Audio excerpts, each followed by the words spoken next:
오늘 참 귀한 말씀을 하나님께서 우리에게 주셨습니다. 네, 여러분들 얼굴을 좀 푸시고요. 눈썹을 이렇게 하지 마시고 갈매기 눈썹처럼 이렇게 예쁘게 하시고 옆 사람에게, 앞뒤 사람에게, 적어도 세 사람에게 이렇게 말씀 그대로 축복합니다. 당신은 장로님은 권사님은 집사님은 호칭은 다를 수 있어요. 당신은 우리의 영광이고 기쁨입니다. 3번 시작. 당신은 우리의 영광이고 기쁨입니다. 옆에 당신은 우리의 영광이고 기쁨입니다. 앞뒤로 당신은 우리의 영광이고 기쁨입니다. 아멘. 아이 참 표정이 너무 예쁘지시고 선해지셨어요. 감사합니다. 우리는 약 한 달 전에 데살로니가 교회 1장, 그 전서 1장을 통하여서 참 그 교회에 대해서 배우고 은혜를 많이 받았습니다. 본문은 1장이었고요. 제목은 우리가 꿈꾸는 교회는 이라는 제목으로 은혜를 받았어요. 당시 데살로니가 교회는 좀 위태로운 상황이었습니다. 개척자이고 목회자였던 사도 바울은 멀리 떨어져 있었고요. 몇 번 오려고 했지만 그게 막혀버린 상황이었습니다.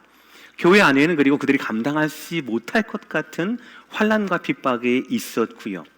근데 그럼에도 불구하고 데살로니가 교회는 온전함을 향해 나아갔다라는 것을 우리는 지난 시간에 우리는 확인을 했어요. 그리고 그럴 수 있었던 원인에 대해서 1장 5절 전반절에 우리는 이렇게 확인했습니다. 이는 우리 복음이 너희에게 말로만 이른 것이 아니라 또한 능력과 성령과 큰 확신으로 된 것임이라. 이런 언어로, 글로, 말로 전해질 수밖에 없는 이 복음이 데살로니가 교회 성도들에게는 그냥 말로만, 언어로만 전해지는 것이 아니라 능력과 성령과 그리고 큰 확신으로 채워졌다라는 것이지요. 그래서 핍박 가운데 그들을 온전케 했다. 죽음을 두려워하지 않는 성도의 능력의 비결이 바로 저기에 있었다라는 것이죠. 복음이 복음으로만 끝나지 않고 복음이 능력으로 큰 확신으로 변화되었다라는 것이었습니다. 오늘 하나님께서는 저와 여러분들에게 다시 한번 데살로니가 교인들에 대한 말씀을 전합니다. 오늘 보면 2장은 1장의 감사보다 더 깊고 더 많은 감사의 말씀을 우리 가운데 주셔요. 간절히 설교자로서 원하기는 이 말씀을 전하는 저나 받는 여러분들이나 모두에게 데살로니가 교회의 성도들처럼 그대로 되기를 주의 이름으로 축복합니다. 오늘 말씀처럼 우리가 축복했던 것처럼 너희는 우리의 영광이고 기쁨입니다 라고 하는 축복과 칭찬이 되시기를, 대상이 되시기를 주의 이름으로 다시 한번 축복합니다. 우리는 지난주 시편 23편을 통하여 은혜를 받았습니다. 다윗을 다윗되게 만들었던 것은 아버지의 후원이나 형제들의 후원, 기대 이런 것이 아니었었어요. 여호와는 나의 목자시니 내게 부족함이 없으리로다 라고 했던, 노래하고 고백하고 정말 그 고백을 믿고 붙들었던 이 다윗의 노래가 다윗을 다윗되게 했다라는 것이었죠. 그의 노래는 아름다웠지만 그의 삶은 굉장히 거칠고 외로웠습니다. 그럼에도 불구하고 그는 그의 고백을 놓치지 않았어요. 하나님을 목자로 고백하고 기도하는 이상 그의 인생은 부족함 없는 인생이었다라는 것, 그것이 우리가 지난주에 말씀을 통하여 확인한 은혜였습니다. 여러분, 지난주 다윗도 그렇고요, 2000년 전 데살로니가 교회도 그렇고요, 지금 저와 여러분의 삶도 마찬가지입니다. 그들 성도들의 삶이 아름답고 빛나서 박수받을 만해서 너희는 우리의 영광이요 우리의 기쁨입니다 라는 이 축복의 말씀을 들은 것은 아니었습니다. 그들이 아니라 바로 하나님이셨어요. 하나님께서 그들의 목자가 되셔서 그들을 먹이고 채우셨습니다. 그들을 지키고 그들을 인도하셨어요. 그들이 아니라, 성도가 아니라, 다윗이 아니라, 우리가 아니라 우리의 목자이신, 우리의 예배의 대상이신 하나님께서 우리의 삶을 부족함 없이 만드셨다라는 것이에요. 그런 의미에서 우리에겐 오늘 말씀이 절실히 필요합니다. 왜입니까? 우리의 삶에도 환난과 고난이 있기 때문에 그렇습니다. 위기가 있기 때문에 그렇습니다. 또 우리에게 이 말씀이 너무나 필요합니다. 왜입니까? 그 위기를 벗어나서 우리에게 무엇이 필요합니까? 하나님의 축복의 말씀. 너희는 우리의 영광이요 우리의 기쁨이다 라고 하는 이 축복의 말씀이 저와 여러분들에게는 너무나 필요하기 때문입니다. 그러면 어떻게 해야 환난을 이길 뿐 아니라 환난 너머에 있는 하나님의 영광과 하나님의 기쁨이라는 그 축복과 칭찬의 말씀을 받을 수 있는 그런 삶을 살아갈 수가 있겠습니까? 가장 먼저 우리는 말씀이 이끄는 두 가지 원리를 붙들어야 한다라는 것이에요. 여러분 주보에 적으세요. 첫 번째 원리는 이것입니다. 첫 번째 원리는 믿음으로 말씀을 받아야 한다라는 것이에요. 믿음으로 말씀을 받아야 한다는 것입니다. 오늘 보면 첫 번째 구절 13절 상반절입니다. 우리 다 함께 읽을까요? 시작. 이러므로 우리가 하나님께 끊임없이 감사함은 너희가 우리에게 들은 바 하나님의 말씀을 받을 때에 사람의 말로 받지 아니하고 하나님의 말씀으로 받음이니. 아멘. 사람의 말이 아니라 하나님의 말씀으로 받았다라는 것이에요. 여러분 중에 아마 야구를 좋아하시는 분이 계실 거예요. 그리고 여러분의 자녀들이 어릴 때 아마 캐치볼 하면서 자녀들과 이렇게 놀아주던 그런 기억도 있으실 겁니다. 근데 축구하고 다르게 야구는요 혼자 못합니다. 혼자 공중에 이렇게 띄우고 받고 이것도 한두 번이지 누군가 던져주는 사람이 있어야 받을 수 있고요. 또 반대로 받아주는 사람이 있어야 힘껏 던질 수가 있습니다. 야구는 둘이서 하는 누군가가 있어야 한다라는 것이에요. 하나님의 말씀도 마찬가지입니다. 말씀하시는 하나님이 계시기 때문에 우리가 그 말씀을 받을 수 있는 것이에요. 너무나 당연하다고요? 아니에요. 말씀을 다시 보세요. 원어를 보시면 하나님의 말씀을 받을 때에 라는 받다라는 동사가 있고요. 밑에 하나님의 말씀으로 받음이니 라고 하는 받다라는 동사가 두 개가 있습니다. 그런데 이 두 가지가 꼭 똑같은 원어가 아니에요. 히브리 원어로 보면 좀 다릅니다. 죄송합니다. 헬라 원어로 보면 좀 달라요. 첫 번째 받다라는 동사와 두 번째 받다라는 동사가 굉장히 달라요. 첫 번째 받다라는 것은 바로 뭐냐면 소리 있죠. 물론 모두가 다 이해하다라는 겁니다. 언더스탠딩을 말하는 것인데 소리를 듣다라는 것이죠. 그런데 첫 번째 받다라는 것은 그냥 소리예요. 그냥 논리입니다. 주위에서 듣는 것이 아니라 그런 겸손한 마음으로 주위에서 집중해서 듣는 것이 아니라 그냥 말하니까 들리는 거예요. 시장에서 마켓에서 그냥 사람들 많은 곳에서 들리는 그 소리, 그것을 받는 것, 그것이 첫 번째 받다라는 것입니다. 그런데 두 번째 하나님의 말씀으로 받음이니라고 하는 두 번째 받다라는 동사는 조금 달라요. 그것은 사람의 말, 논리가 아니라 이것을 하나님의 말씀으로 받아들이는 거예요. 그러니까 어떤 사람들은 첫 번째 받음에서 그치게 돼요. 그래서 많은 사람들이 세상에서 교회 밖에서 설교하시네요 이러면 그 말이 여러분께 좋게 들립니까? 나쁘게 들립니까? 좋게 들리세요? 설교하고 있네요 그러면 아멘 그러십니까? 화를 내실 거예요. 왜입니까? 다른 사람들에게 있어서 교회 밖에서 설교하고 있네라는 그 말은 뭡니까? 지겨운 소리, 잔소리, 들여나마나한, 하다마나한 모두가 아는 소리라고 해서 폄하를 해요. 그것이 첫 번째 들음, 첫 번째 받음이에요. 그러나 두 번째 하나님의 말씀으로 받음이니라는 저 동사는요 달라요. 반응이 준비가 되는 겁니다. 어떤 반응이에요? 하나님으로부터 받은 말씀이니 하나님에 대한 순종의 태도, 순종의 마음이 있다라는 거예요.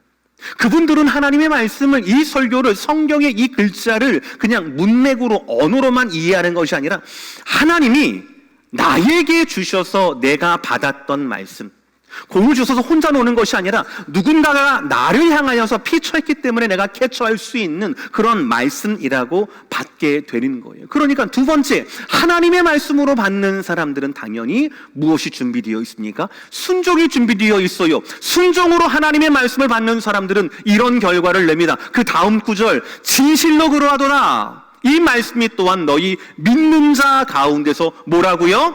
역사하느니라. 이것입니다. 하나님의 말씀을, 설교를 하나만한 이야기나 논리나 소리나 음성이나 이런 것으로 여기지 않고 하나님께서 주시는 말씀으로 받으면 믿음으로 역사한다라는 거예요. 저 역사한다라는 뜻은 바로 뭐냐면 운동한다, 움직인다라는 뜻이에요. 저 말씀이 내 안에서 그 말씀을 음성이 아니라 사람의 논리가 아니라 지겨운 소리가 아니라 아유 지난주하고 비슷한 소리네, 본문은 달라지지만 비슷한 소리네, 이런 소리가 아니라 하나님이 나에게 주시는 말씀으로 받는다라면 그 말씀이 우리 가운데 생명력으로 움직이고 운동하고 그 생명력으로 인해서 내가 변화가 된다라는 말씀. 이것이 바로 환난 가운데 환난의 극복을 넘어서서 하나님께 칭찬과 축복을 들었던 데살로니가 교인들의 첫 번째 원리였다라는 거예요. 두 번째 원리는 이것입니다. 적으세요.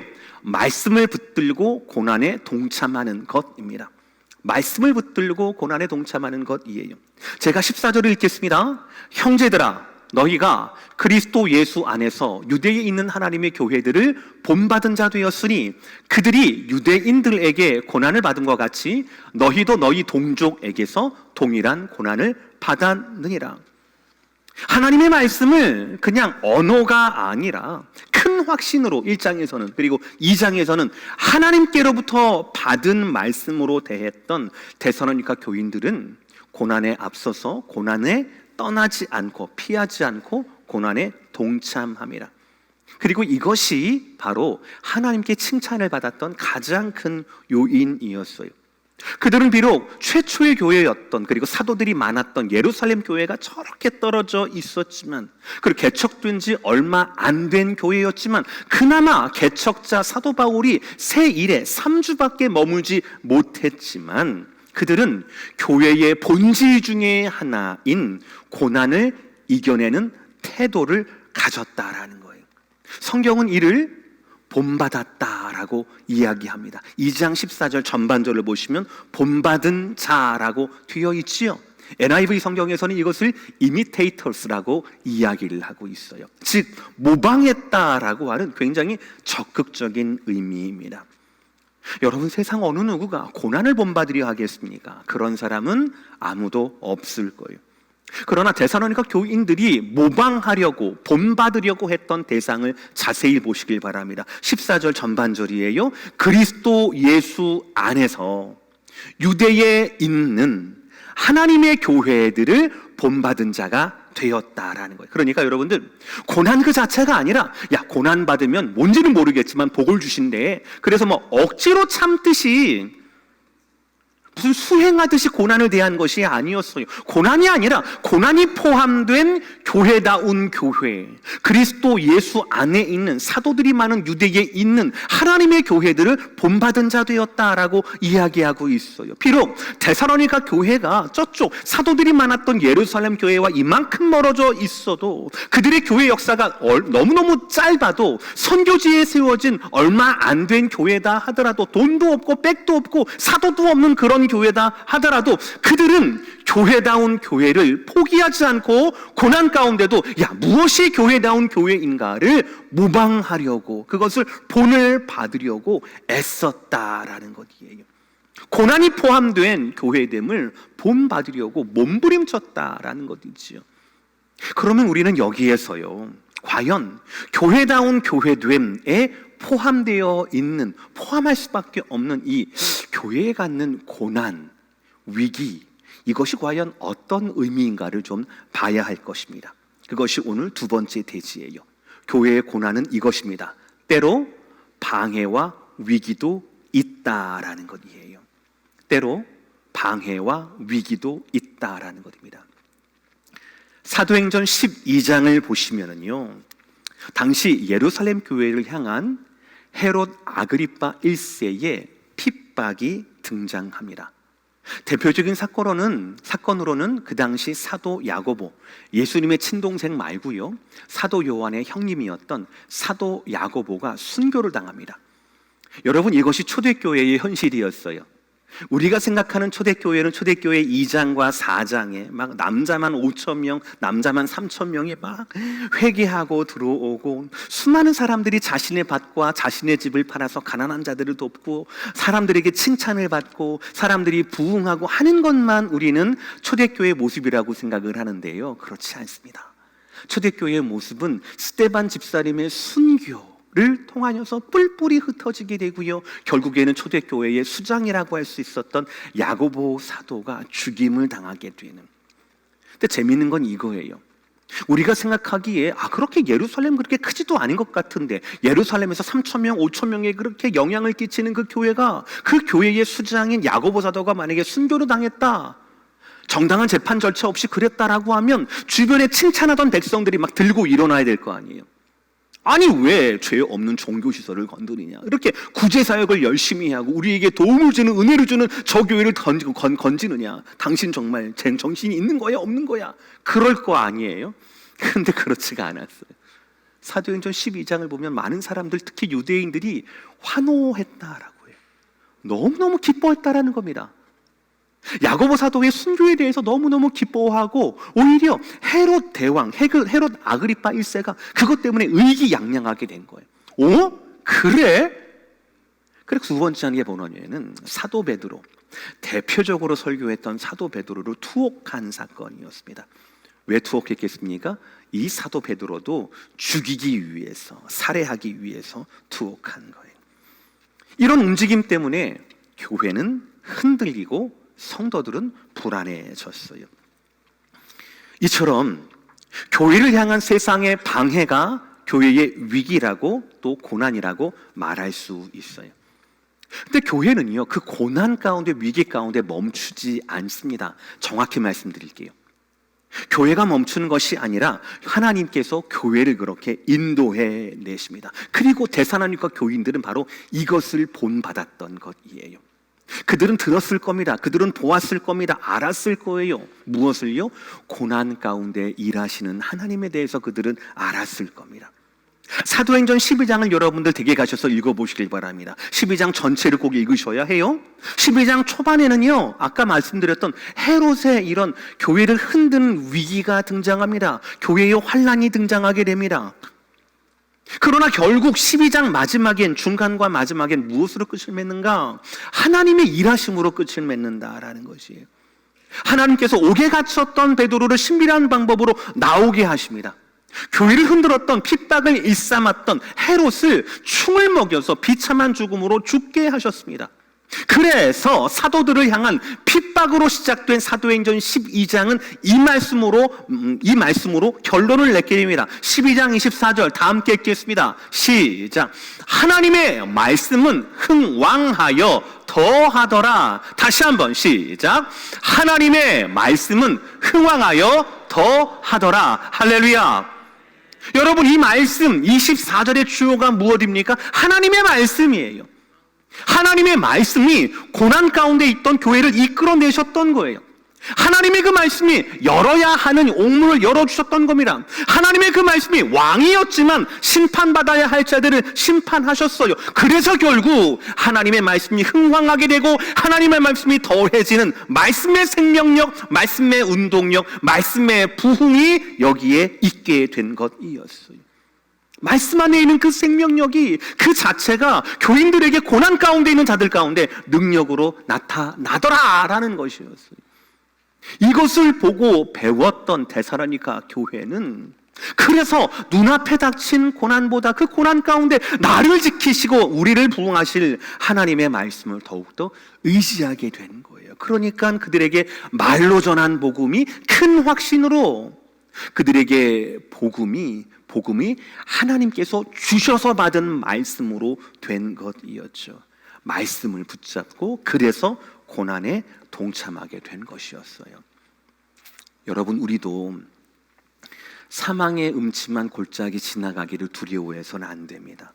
왜입니까? 여러분 그동안 많은 골짜기를 지나오셨으니까요. 왜입니까? 여러분 발이 좀 두꺼우세요? 왜입니까? 여러분 견딜만 하십니까? 아니요. 하나님이 우리와 함께 하시기 때문에 그렇습니다.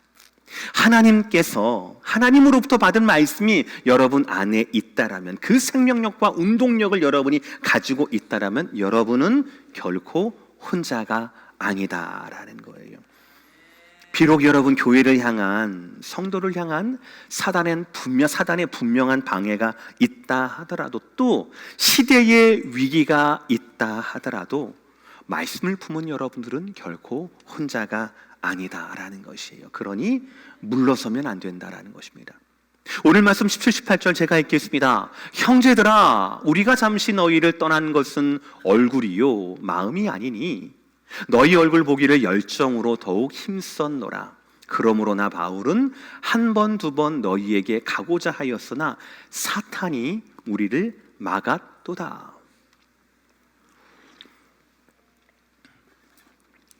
사탄은 세상과 그리스도인들에게 유효합니다. 실제합니다.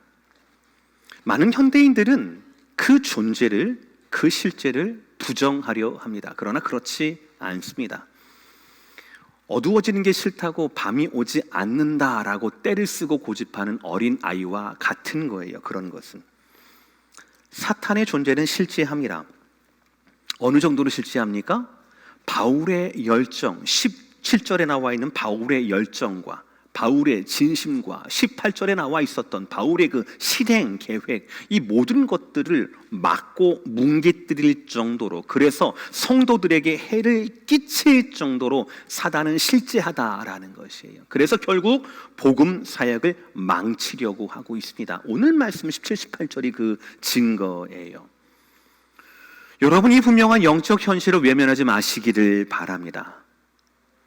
때론 우리 주위에 사탄의 방해가 있습니다. 그리고 그로 인해서 위기가 발생하기도 하다라는 것이에요. 그러나 여러분, 그렇다고 패닉에 빠질 필요는 없습니다. 진단과 처방이 우리 건강의 기본 상식이고 필수 요소이듯이 우리 영적 건강에도 진단과 처방이 있으면 됩니다. 사탄의 방해 앞에, 사단의 가로막음 앞에서 저와 여러분의 처방, 하나님께서 우리에게 주신 우리의 처방은 무엇입니까? 오늘 말씀 전체를 생각해 보셔요. 데살로니가 교회는 분명 사단의 방해가 있었습니다. 그로 인해서 목회자를 만나지 못하는 위기가 발생했습니다. 그러나 거기에서 멈추지 않았어요. 결국 그들은 위기를 극복했고, 아니, 위기를 극복할 뿐만 아니라 하나님께 칭찬을 받았다라는 것이죠. 어떻게 말이죠? 대안을 내놨고 기도로 도왔다라는 거예요. 다 함께 따라합시다. 시작. 대안을 내놨고 기도로 도왔다라는 거예요. 오늘 본문을 지나서 데살로니가 전서 3장을 보시면은요, 사도 바울은 자기를 대신해서 디모데를 보내기로 결정합니다. 이것이 그의 대안이었어요. 그러면서 디모데를 보내는 목적은 분명합니다. 디모데도 3장 3절을 보시면 여러 환난 중에 흔들리지 않게 하려 한다라는 거예요. 성도들이 환난 가운데 있는데 그 환난 가운데 흔들리지 않게 하기 위해서 나는 가지 못하지만 나 대신에 디모데를 보냈던 것입니다. 그런데 여러분, 거기서 끝나지 않아요. 야, 내가 가려고 했는데 못 가니까 그래도 디모데를 보낼게. 디모데 내가 너무너무 믿는 젊은 목사님이야. 자, 디모데 가. 자, 이제부터는 보냈으니까 내 책임이 아니라 디모데 책임이야. 그렇게 끝내지 않았습니다. 사단의 방해로 말미암아 비록 몸은 멀리 떨어져 있어도 바울은 주야로 그들을 위하여 기도했다라는 겁니다. 3장 10절 말씀 다 함께 시작. 주야로 심히 간구함은 너희 얼굴을 보고 너희 믿음이 부족한 것을 보충하게 하려 함이라. 할렐루야. 그는 밤낮으로 기도했습니다. 확실한 기도 제목을 놓고 기도했어요. 분명히 사도 바울에게는요, 사도 바울과 데살로니가 교회 이 사이에는 사단의 방해가 분명히 있었습니다. 그로 인한 실패가 있었겠죠. 야, 내가 기도를 얼마 안 했으면 나 옛날에 사도 바울이 아니야? 나 옛날에 손수건으로 말미암아 죽었던 사람을 살리는 그런 사람이 아니었어? 내 영바 약해진 거야? 옛날에 내가 아니야? 이런 생각도 들렸겠죠. 그럼에도 불구하고 사도 바울은 대안을 내놓을 뿐 아니라 흔들림 없이 그 기도 제목을 놓고 밤낮으로 기도했다라는 것이에요. 그래서 이 위기를 극복해냅니다. 결국 우리를 위협하는 사단의 위기 앞에 가장 효과적인 답은 무엇입니까? 기도라는 것이에요. 기도라는 것이에요. 기도입니다. 우리도 그래야 합니다. 우리도 기도해야 합니다. 많은 분들이 한 목소리로 한국교회가 위기다라고 이야기를 합니다. 선교지가 위기다, 이민교회가 위기다, 다음 세대가 위기다, 신학교의 학생들을 찾아볼 수가 없다라고 말씀하십니다. 맞아요. 그 위기 가운데는 우리가 스스로 자초한 위기들도 물론 있습니다. 또 그 위기 가운데는 분명히 오늘 말씀처럼 악한 시대가 의도한 결과로서의 위기도 있을 것입니다. 그러나 여러분, 이 말씀을 잘 들으셨으면 좋겠어요. 언제나 교회에는 위기였어요. 역사적으로 보면 교회가 위기가 아닌 적은 없었습니다. 그것은 2000년 전 예수님께서 마태복음에서 마태복음 공간복음에서 처음으로 그 입술로 교회라는 단어를 뱉을 때부터, 교회를 시작하고 교회에 대해 디자인하시고 교회에 대해서 선포하실 때부터 우리에게 주셨던 경고의 말씀에 포함되어 있습니다. 마태복음 16장 18절 다 함께 시작. 내가 이 반석 위에 내 교회를 세우리니 음부의 권세가 이기지 못하리라.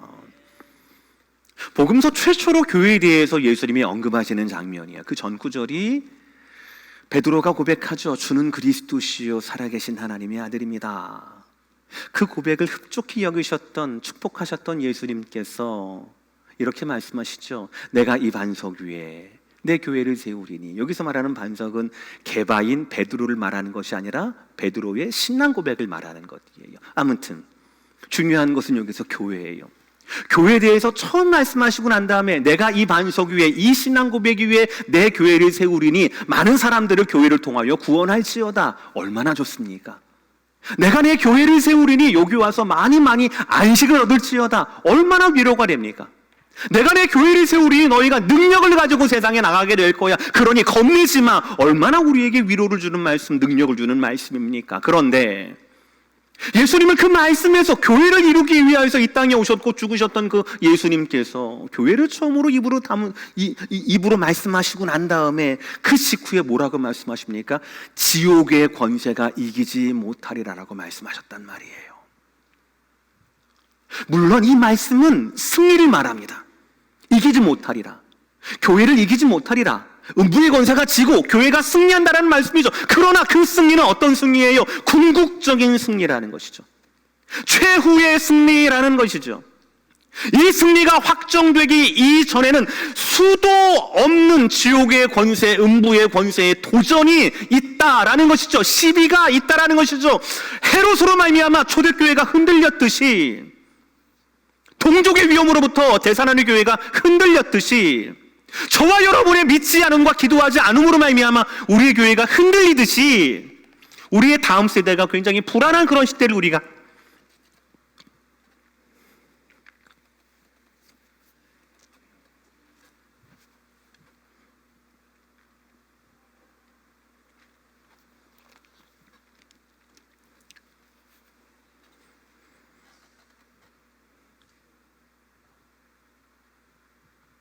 우리 스스로이든 이 시대이든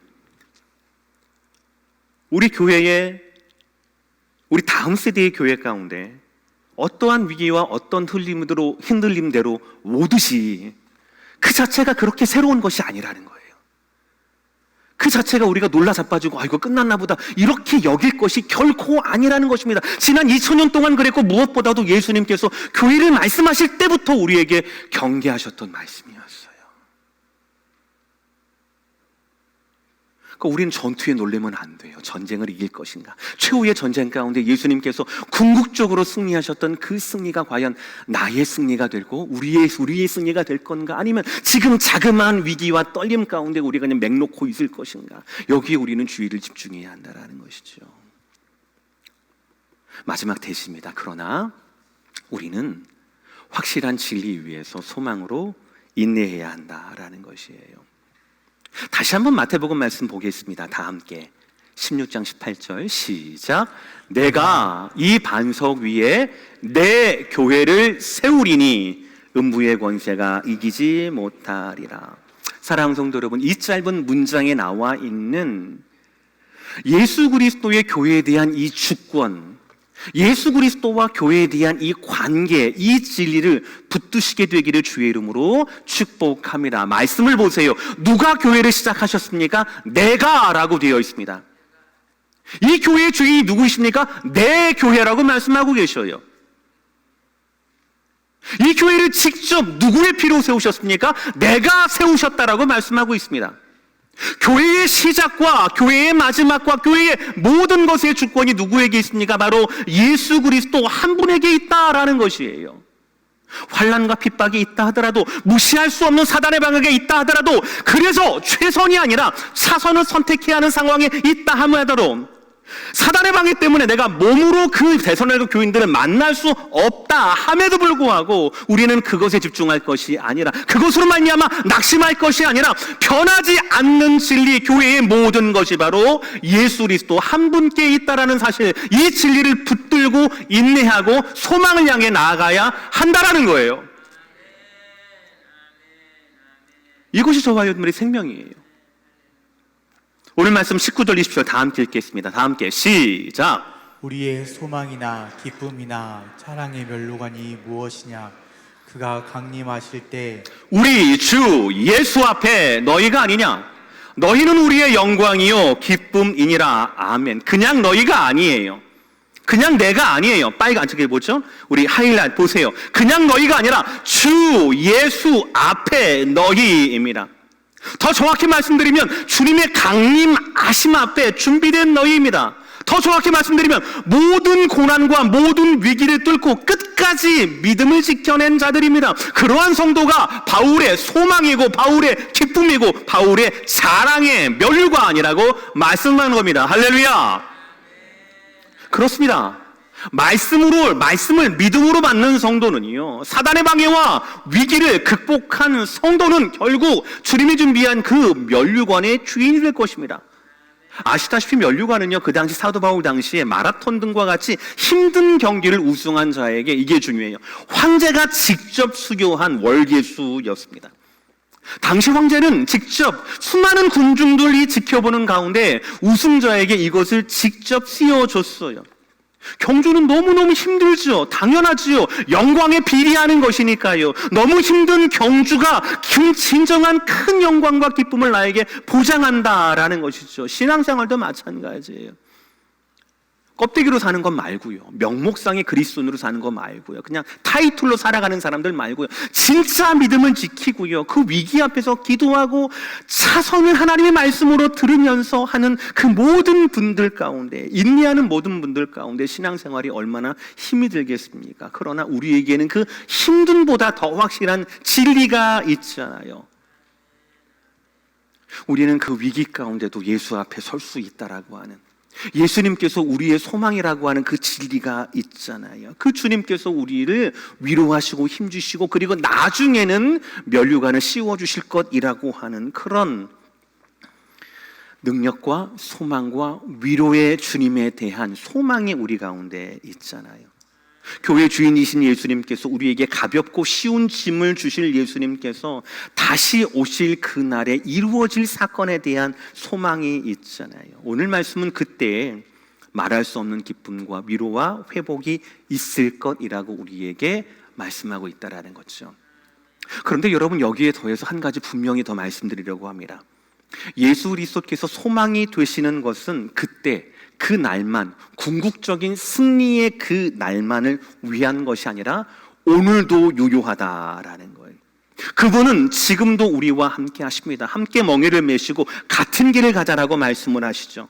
사단의 온갖 계력에 맞서서 우리를 넘어지지 않게 지혜롭게 특별히 말씀과 성령으로 우리를 채우시고 이를 통하여 우리의 마음과 몸을 지키신다라는 것이죠. 그러므로 예수 그리스도를 주로 믿고 고백하는 자들에게는 오늘도 지키시고 내일도 소망이 되고 현재에도 주인이 되시고 미래에도 멸류관의 주인이 되신 주님이, 우리 모든 소망의 주인 되신 예수 그리스도, 그 진리를 붙잡는 성도들을 향한 말씀이 바로 오늘의 제목, 너희는 우리의 영광이요 기쁨이다 라는 이 말씀이라는 거예요. 사랑하는 성도 여러분, 말씀 마무리하려고 합니다. 너희는 우리의 영광이요 기쁨이다 라는 이 축복의 말씀 듣기를 사모하십시오. 이 말씀을 목회자인 저에게, 데살로니가 교인들에게 사도 바울이 그렇게 얘기한 거거든요. 목회자인 저에게 오늘 들으시고요, 저에게뿐만 아니라 먼 훗날 예수님께도 그 품 안에서도 여러분 듣기를 원하십시오. 그렇게 간구하십시오. 진심으로 고백합니다. 여러분은 저의 영광이고 저의 자랑이십니다. 그리고 여러분은 예수님의 영광이고 예수님의 자랑이 되십니다. 어떻게요? 그 시작, 하나님 말씀을 사람의 말이 아닌 하나님의 말씀으로 받는 것에서 시작합니다. 사람의 말솜씨나 논리가 아니라 하나님의 입으로부터 나오는 말씀으로 받으셔야 합니다. 그래야 그 말씀의 능력이 여러분 안에서 꿈틀꿈틀 움직이게 됩니다. 그래야 분명한 사단의 방해를 이기게 되고 위기에서 극복할 수 있게 됩니다. 혹 여러분 사단의 방해를 만나게 됐다라도 놀라지 마십시오. 사망의 골짜기에 섰더라도 주저하지 마십시오. 한 가지 진리만 붙들면 됩니다. 주님이 나와 함께 하신다. 주님이 나와 함께 하시며 주님이 내 앞서서 나를 인도하시며 주님이 내 옆에서 나에게 능력을 주신다. 이것만 믿으시면 돼요. 그렇다면 그 기쁨, 그 영광스러움을 붙잡을 수 있다라면 오늘도 저와 여러분은 승리하시는, 오늘도 저와 여러분에게는 너희는 우리의 영광이요 우리의 기쁨이라고 하는 이 노래와 영광스러움이 들리는 그런 하루하루를 보내시게 될 줄 믿습니다. 이 말씀과 칭찬, 축복의 주인공이 되시기를 다시 한번 말씀으로 축복합니다. 아멘.